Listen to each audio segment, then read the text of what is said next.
ఐదేళ్ల పాటు అడ్డు అదుపు లేకుండా రెచ్చిపోయి అయిన కాడికి దోచుకున్నారనే అభియోగాలు మూటగట్టుకున్న నేత జోగి రమేష్ ప్రత్యర్థి పార్టీల ముఖ్య నేతలే లక్ష్యంగా దాడులు చేయించడం సహా జగుప్సాకర పదజాలంతో తిట్ల దండకం అందుకున్న వ్యక్తిగా పేరు తెచ్చుకున్నారు.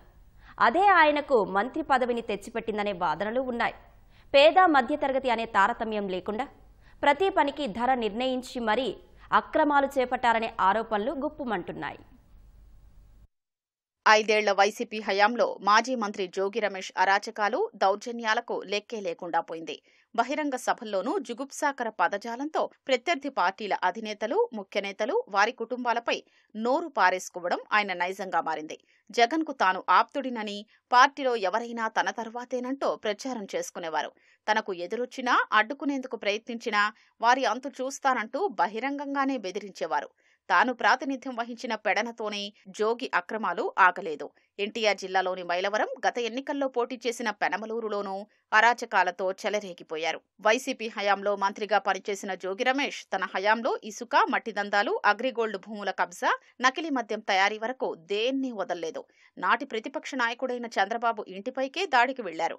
అక్కడ నోటికొచ్చినట్లు తిడుతూ, సవాళ్లు చేస్తూ జోగి చేసిన హంగామాకు ప్రతిఫలంగానే మంత్రి పదవి దక్కిందని అంటారు. దాంతోపాటు కృష్ణా జిల్లాలో మడ అడవుల విధ్వంసానికి ప్రధాన కారకుడు జోగేననే ఆరోపణలు ఉన్నాయి. వైసీపీ హయాంలో కృత్తివెన్ని మండలంలో 1500 ఎకరాలు చేపల చెరువులుగా మారిపోయాయి. ఎకరాకు 30 నుంచి 50 వేల చొప్పున వసూలు చేసి చెరువులకు అనుమతులిచ్చేశారనే ఆరోపణలున్నాయి. పెడనలో జగనన్న లేఅవుట్ కోసం 40 ఎకరాల్ని ప్రభుత్వం కొనుగోలు చేసింది. ఈ భూముల మార్కెట్ ధరను పెంచేసి అవినీతికి పాల్పడినట్లు ఆరోపణలున్నాయి. ఎకరాకు 5 లక్షల చొప్పున మొత్తం 2 కోట్ల వరకు తినేసినట్లు సమాచారం. కృష్ణా, ఎన్టీఆర్ జిల్లాలో ఇసుక, బుసక తవ్వకాల్ని జోగి తన అనుచరులతో కొనసాగించారనే ఆరోపణలున్నాయి.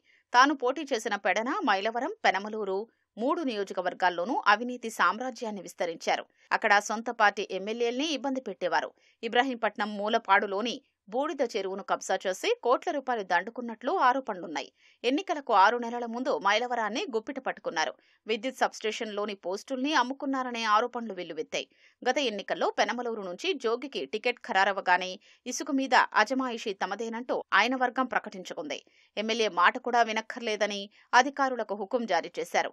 పెనమలూరులోని ఇసుక రీచ్ల నుంచి రోజుకు 50 లక్షలకు పైగా సంపాదించినట్లు ఆరోపణలున్నాయి. పెనమలూరు పరిధిలోని పారిశ్రామికవేత్తలు, స్థిరాస్తి వ్యాపారులు, భవన నిర్మాణదారులతో సమావేశం ఏర్పాటు చేసే ఎన్నికల ఫండ్ ఇవ్వాలంటూ బెదిరించి కోట్లలో వసూళ్లు చేసినట్లు విమర్శలొచ్చాయి.